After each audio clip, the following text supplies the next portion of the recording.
तो बच्चों, आशा करती हूँ आप सभी जो हैं अपने घरों पर स्वस्थ होंगे। हमने अपनी ज्योग्राफी की क्लास में जो हमारा चैप्टर 5 है प्राथमिक क्रियाएं, वो उसके जो क्वेश्चन आंसर हैं वो कंप्लीट कर लिए हैं। आज हम शुरू कर रहे हैं अपना नया चैप्टर जिसका नाम है मानव बस्ती, और ये आपकी बुक का 10th चैप्टर है। ये आप रीडिंग इसकी कंप्लीट कर चुके हैं, तो आज हम इसके क्वेश्चन आंसर करेंगे। तो प्रश्न है पहले वही MCQ क्वेश्चंस दिए हुए हैं। निम्न में से किसी प्रकार की बस्तियां सड़क, नदी या नहर के किनारे होती हैं। तो आपने जब चैप्टर पढ़ा था तो आपने रेखीय बस्तियों के बारे में पढ़ा था। जो रेखीय बस्तियां होती हैं वो सड़क, नदी, नहर, वनों, कोई भी चीज़ है उसके किनारे किनारे पर इस प्रकार की बस्ती बसी हुई होती है।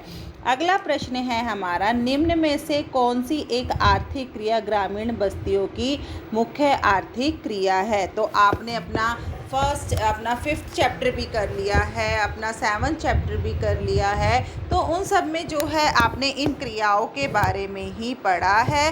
तो आपको अच्छे से पता है कि ग्रामीण बस्तियों का मुख्य व्यवसाय क्या होता है।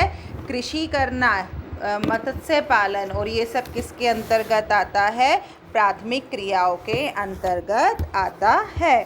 थर्ड क्वेश्चन है हमारा, निम्न में से किस प्रदेश में प्रलेखित प्राचीनतम नगरीय बस्तियां रही हैं। आपने अपनी हिंदी की बुक में अभी सिंधु घाटी सभ्यता का चैप्टर पढ़ा था। उसमें आपने एक चीज़ पढ़ी थी कि जितनी भी नगर नियोजन की व्यवस्था है सिंधु घाटी सभ्यता में, वो आज की व्यवस्था को देखते हुए ऐसा लगता है कि जो आर्किटेक्चर थे या जो इंजीनियर थे बनाने वाले, उन्होंने जो है सिंधु घाटी सभ्यता का ही पालन किया है। तो यहाँ क्या आएगा, सिंधु घाटी सभ्यता। अगला प्रश्न है हमारा, 2006 के प्रारंभ में भारत में कितने प्रतिशत मिलियन सिटी थे। 41। अगला प्रश्न है, विकासशील देशों की जनसंख्या में सामाजिक ढांचे के विकास एवं आवश्यकताओं की पूर्ति में कौन से प्रकार के संसाधन सहायक हैं। तो वित्तीय प्रकार के संसाधन सहायक हैं।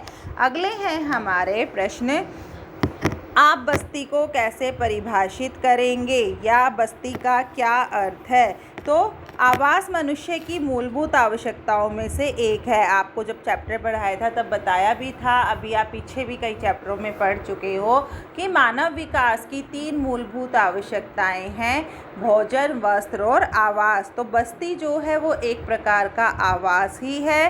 तो आवास जो है मनुष्य की मूलभूत आवश्यकताओं में से एक है।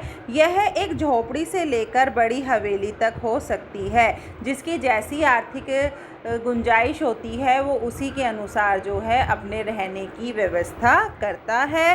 बस्ती मनुष्य के आवासों के उस संगठित निवास स्थान को कहते हैं जिसमें उनके रहने तथा प्रयोग करने वाले भवनों तथा आने जाने के लिए बनाए गए रास्ते, गलियारे जो हैं शामिल किए जाते हैं।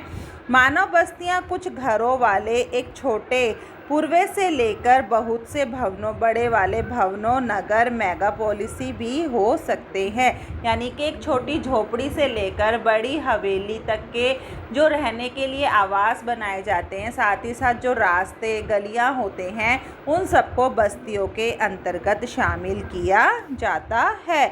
आवास मनुष्य की मूलभूत आवश्यकताओं में से एक है, ये आपको पता ही है। आप इसे ऐसे भी लिख सकते हैं कि एक झोपड़ी से लेकर बड़ी हवेली तक सभी को इसके अंतर्गत शामिल किया जाता है। बस्ती से अभिप्राय उन मकानों व झोपड़ियों से है जिनका निर्माण एक प्लान के अकॉर्डिंग किया जाता है। इसमें आवासीय भवन, पशुओं के लिए बाड़ा, औजार व अन्न रखने के लिए भंडार गृह शामिल होते हैं, और ये सभी भवन जो है एक दूसरे से जुड़े हुए होते हैं। अगला प्रश्न है हमारा, स्थान एवं स्थिति में के मध्य में अंतर बताइए।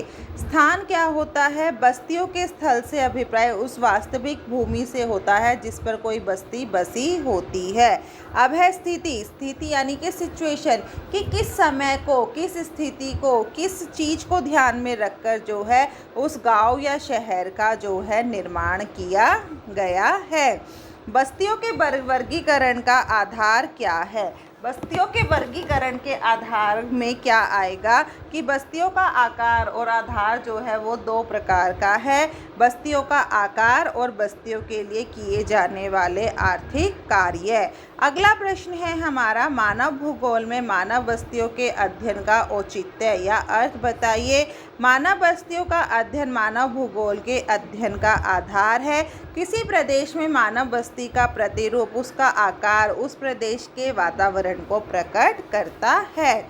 अगला प्रश्न है हमारा, ग्रामीण एवं नगरीय बस्ती किसे कहते हैं, इनकी विशेषताएं बताइए। तो ग्रामीण बस्ती कौन सी होती है? ग्रामीण मतलब क्या होता है? गांव। गांव में पाई जाने वाली बस्ती को ग्रामीण बस्ती कहते हैं, जिनके निवासी अपने जीवन यापन के लिए जो है भूमि पर निर्भर रहते हैं, प्राकृतिक संसाधनों पर निर्भर रहते हैं। अगला है हमारा नगरीय बस्ती। नगरीय बस्ती क्या होती है? नगरों में पाई जाने वाली बस्ती को नगरीय बस्ती कहा जाता है, जिनके निवासी गैर कृषि कार्य जैसे व्यापार, उद्योग व प्रशासनिक कार्यों में लगे होते हैं।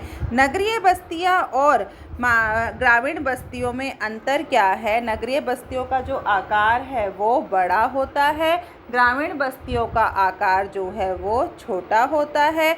नगरीय बस्तियों का जो जनसंख्या घनत्व है वो अधिक होता है, ग्रामीण बस्तियों का जनसंख्या घनत्व कम होता है।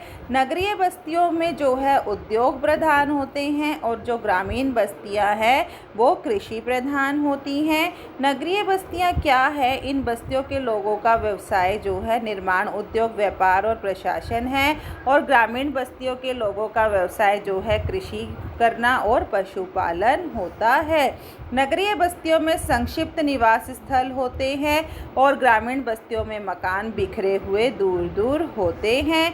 नगरीय बस्तियों में वायु प्रदूषण एक गंभीर समस्या है, ग्रामीण बस्तियों में वायु प्रदूषण की समस्या नहीं होती है।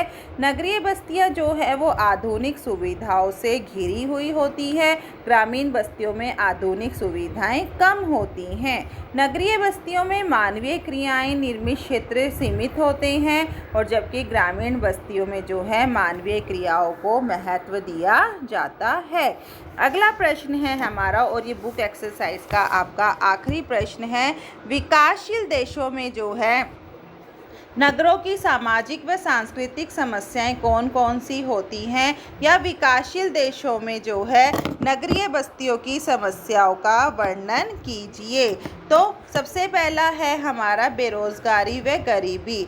तो जो औद्योगिक क्रांति आने के बाद जो है मशीनीकरण ने गांव में से रोज़गार को जो है वो समाप्त कर दिया है, क्योंकि जो लोग हैं वो अब काम की तलाश में शहरों की तरफ आ रहे हैं और इस कारण जो है प्रवास की समस्या भी बढ़ने लगी है। दूसरा है झुग्गी झोपड़ी व मलिन बस्तियों की वृद्धि। अब विकासशील देशों के नगरीकरण से अनियोजित प्रवृत्ति व मलिन बस्तियों को जन्म दे दिया है, क्योंकि अब जो लोग प्रवास करके शहरों की तरफ आ जाते हैं वो अपने रहने की व्यवस्था के लिए जो है ऐसे स्थानों का निर्माण कर लेते हैं जहां पर वो रह ज़रूर रहे होते हैं, परंतु वहां पर जो है गंदगी और मलिन बस्तियों का निर्माण हो जाता है।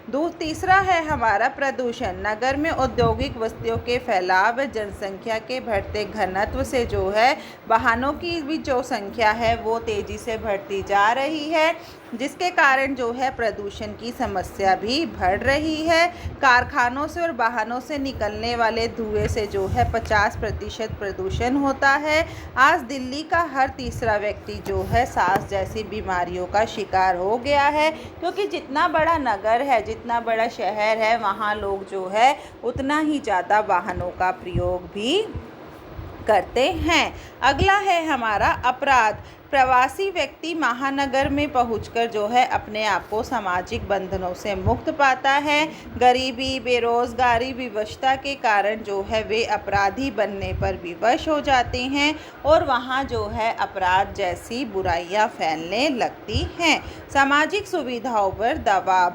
विकासशील देशों में जो है महानगर जिस तेज गति से बढ़ रहे हैं उस गति से सार्वजनिक सुविधाएं नहीं बढ़ रही हैं। आज नगरों में भोजन, पानी, ऊर्जा, चिकित्सा, आवास, शिक्षा आदि का अभाव जो है वो साफ साफ दिखाई पड़ रहा है। आवास की कमी, नगरीय बस्तियों में जो है आवास, परिवहन, स्वास्थ्य, सार्वजनिक सुविधाओं की कमी होती जा रही है और उनकी जो गुणवत्ता है उसका भी पतन होता जा रहा है। मल जल प्रणाली का अभाव, एशिया प्रशांत क्षेत्रों में जो है 38% नगरीय बस्तियों में मल जल प्रणाली से जोड़ा गया है। विकासशील देशों में जो है बहुत से नगरों में जनसंख्या का एक बहुत बड़ा भाग निम्न स्तरीय घरों में रहता है, जहां पर मल जल प्रणाली से लोगों को ग्रसित होना पड़ता है।